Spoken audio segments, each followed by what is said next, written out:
आज मला स्वतःवर खूप अभिमान आणि गर्व होत आहे, कारण मी माझ्या पैशाने माझ्या नवऱ्याची इच्छा पूर्ण केली आणि त्यांच्यासाठी कानातली बाली केली. Hello friends, good morning. आम्ही आज बघा मस्त वर झोपलो होतो रात्री. आता जस्ट उठलेला आहो. आज आम्हाला निघायला यायचं आहे गावाला. हॅलो फ्रेंड्स, स्वागत आहे तुमचं या चॅनलवर, ज्याचं नाव आहे मोहिनी की दुनिया. कसे आहे तुम्ही? होस्ट तुम्ही मस्त आणि मजेत असणार आहे. तर सगळ्यात अगोदर तर मी माहेरी गेली होती आणि आता मी पुण्यात परत आलेली आहे, परंतु ब्लॉग पेंडिंग आहे म्हणून मी अपलोड करत आहे. रात्रीना लाईट जाणं येणं करत होती म्हणून आम्ही रात्री वर झोपलो होतो. सकाळी उठलो आणि खाली आलो आणि तयारी वगैरे करून डायरेक्ट सोनाराच्या दुकानात. तर आता आमचा अधिक महिना झालेला आहे.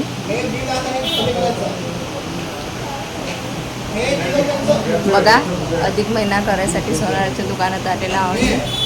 त्या 30,000 ने किती झालं आपलं बिल? 34,700 34,776चं गोल्ड खरेदी आम्ही केलेला आहे. यांना लई टेन्शन आलेलं आहे, बघू शकता. ते चेन नाही पाहिजे म्हणे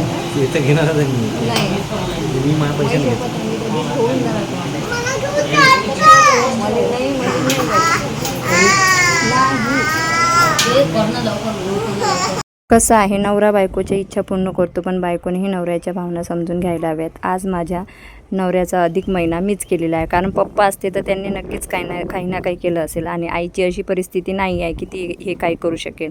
तर तुम्ही म्हणणार की आईकडून तू नथ कशी घेतली? तर आईने फुलाची पाकळे म्हणजे मला काय 1,000-2,000च रुपये दिले, 2,000 रुपये दिले होते आणि ते पण मी तिला जे काही देते ना त्याच्यातूनच तिनं ते साठवले होते. आणि काही लाडकी बहीण मी तिला नाही बोलत होती, परंतु तिचीही इच्छा होती की मी सोन्याची नथ घ्यावी किंवा वटपौर्णिमा वगैरे जे मराठी सण असतात तेव्हा मी नथ घालावी. मग तिने फुलाची पाकळी जेवढे काही तिला द्यायचे होते ते तिने दिले आणि 700 मिलीची मी नथ घेतलेली आहे, जी झाली होती 11,200 की 300 रुपयाची. आणि यांच्यासाठी मी कानातली बाली केली होती, कारण भरपूर दिवसाची त्यांची पण इच्छा होती आणि मला ते कळलेलं होतं. म्हटलं चला, आपले पप्पा नाही आहे तर आपल्या पप्पाचं जे कर्तव्य आहे ते आपणच पूर्ण करूया. तर मी त्यांच्यासाठी बाली घेतली, ती त्यांनी वेअर केली.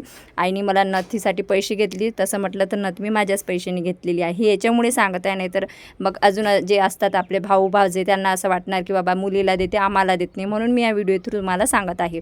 त्याच्यानंतर आम्ही सोनाराच्या दुकानातून घरी आलेलो आहो आणि यावेळेस मला सुट्ट्या खूप कमी होत्या, कारण मुलांचे ॲडमिशन झालेले आहे स्टार्ट, त्याच्यामुळं. त्याच्यानंतर तुम्हाला नथ दाखवते, ही आहे आईने घेतलेली मला नथ. त्याच्यानंतर संध्याकाळ झाली होती आम्हाला निघायचं होतं. ही तर आपली गाडी तुम्हाला माहितीच असणार आहे पाणीपुरीची, तर ही ना किती दिवसाची तशीच पडलेली आहे. तर आई म्हणत होती खराब नको व्हायला, ते त्याच्यासाठी आई म्हणे ही गाडी एखाद्या पॉलिथिनने झाकून ठेव. तर ती गाडी आम्ही दोघांनी पॉलिथिनने झाकून ठेवलेली आहे, तुम्ही बघू शकता. आणि यावेळेस खरंच मी खूप कमी दिवसासाठी गेली होती. गेल्यावरनं म्हणजे थांबणं वगैरे काहीच होत नाही, नुसतं कामच चालू होते. गेलो त्या दिवशी पण आईचं घर आवरलं, दुसऱ्या दिवशी सासरी गेलो, लग्नाची नोंदणी करून आणली आणि तिसऱ्या दिवशी तर बस सोनाराच्या दुकानात गेलो, जेवण वगैरे केलं. आईने धोंडफळे वगैरे केले होते. आईचं अजूनही म्हणणं होतं की गोडधोड काय खाता काय नाही, परंतु आमच्या दोघांना पण गोडधोड आवडत नाही. त्याच्यामुळे आम्ही जे काही असणार भाकर भाजी चटणी जे काही आपण म्हणतो तेच खात असतो आणि घरी येत असतो. अशा पद्धतीने आम्ही मस्तपैकी म्हणजे गाडी वगैरे झाकून ठेवलेली आहे. आता मी बघते या गाडीला गिऱ्हाईक असलं की ते गाडी विकून देते.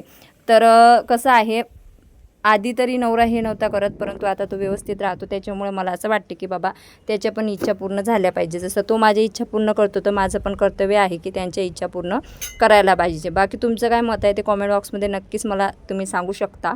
आणि सोनं खरंच खूप महाग आहे आणि आपण जर स्टेबल आहे तर आपणच करायला हवं असं मला वाटते. त्याच्यानंतर आम्ही हे गाडी वगैरे तुम्ही बघू शकता झाकून ठेवलेली आहे. आणि पुण्यात ना दळण हे खूप महाग आहे, म्हणजे 20 रुपये किलो आहे, परंतु आमच्या गावी 4 रुपये किलो आहे.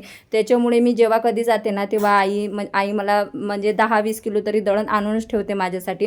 तर आईने दळण ना आधीच 10-20 किलो ना चक्कीवर नेऊन ठेवलं होतं आणि मला सांगत होती की रिक्षाने तू जाशील ना तेव्हा ते दळण घेऊन जा. तर आईने इथं माझ्यासाठी शिदोरी वगैरे स्वयंपाक वगैरे करून ठेवलेला आहे, कारण या महिन्यातनं एवढे बाहेरचे दौरे झाले आमचे की बाहेरचे खाल्ल्यामुळे मग पोट खराब होते. त्याच्यामुळे आईने डबा वगैरे केला. गणेशजी इथं पॅकिंग करत आहे, तुम्ही बघू शकता. पॅकिंग वगैरे त्यांनीच केली होती आणि आईने शिदोरी वगैरे केली होती. अजून मला दळण पण घ्यायचं होतं. होतं. त्याच्यानंतर ना आईसोबत सोडायला आली की नेहमी रडते. त्याच्यामुळे तिला मी सांगितलं होतं की आम्हाला तू सोडायला येऊ नको, डायरेक्ट आम्ही जातो, दळणही घेतो आणि डायरेक्ट ट्रॅव्हल्समध्ये बसतो. तर अशा पद्धतीने आमचा अधिक महिना साजरा झालेला आहे. तुम्हाला आवडला का नक्कीच सांगा. तर आई मला सांगत होती की याच्यात नथ आहे ते व्यवस्थित ठेव, जो वटपौर्णिमेला घालून घेशील. आणि हे जे आहे ना कूलर हा खराब झालेला होता, त्याच्यामुळे येण्याच्या अगोदर गणेशजीने तो कूलर पण स्वच्छ म्हणजे दुरुस्त करून घेतला, फॅन वगैरे पुसून घेतला, घराची साफसफाई वगैरे करून घेतली. त्याच्यामुळे ते जावयाचे कर्तव्य एकदम व्यवस्थितपणे पार पाडत आहे. आणि मला एवढंच वाटते की माझ्या आईला पण त्यांनी प्रेम आणि जीव लावावे, आणि ते खरंच प्रेम जीव लावत आहे. त्याच्यामुळे म्हटलं इट्स ओके, प्रत्येक व्यक्तीला दुरुस्त व्हायचा एक चान्स दिलाच पाहिजे. आणि हा चान्सचं ते संधीचं सोनं करत आहेत. आणि खरंच ते बघून मला छान वाटलं, म्हणून मी त्यांना म्हणजे तेवढी बाली केलेली आहे. तर इथं ना पुण्यात तुम्हाला माहिती आहे कॉईन टाकून पाणी घ्यावं लागते. तर आईने मग तुम्ही बघू शकता मला नथ दिली, बांगड्या वगैरे दिल्या वटपौर्णिमेसाठी, हे 5-5चे कॉईन दिले पाणी भरण्यासाठी. तोपर्यंत आमचा रिक्षावाला आलेला होता आणि फायनली आम्ही आमच्या बॅगा वगैरे घेऊन खाली आलेला तुम्ही बघू शकता. आणि मी आईला सांगितलेलं होतं की आम्हाला सोडायला तू येऊ नको, त्याच्यामुळे आई येणार नव्हती. परंतु तिचं काही मन ऐकत नव्हतं, तर ती बोलली ॲटलिस्ट मला म्हणे ते दळण तू घेते ना तोपर्यंत तरी येऊ दे, तिथून मी परत घरी येऊन जाणार. तर त्याच्यासाठी ती आमच्यासोबत आली होती. तर खालच्या घरात आम्ही भाडे करू ठेवलेले आहेत आणि बाथरूमला हे दरवाजे वगैरे यावेळेस लावून दिलेले आहेत. त्याच्यानंतर आम्ही चक्कीवरून दळण वगैरे घेतलं, उशा वगैरे घेतल्या आणि फायनली आम्ही बस स्टॉपला आलेला आहोत, जिथं आमची ट्रॅव्हल्स थांबणार होती. तर हे बघा एवढं आईनं सामान दिलेलं आहे.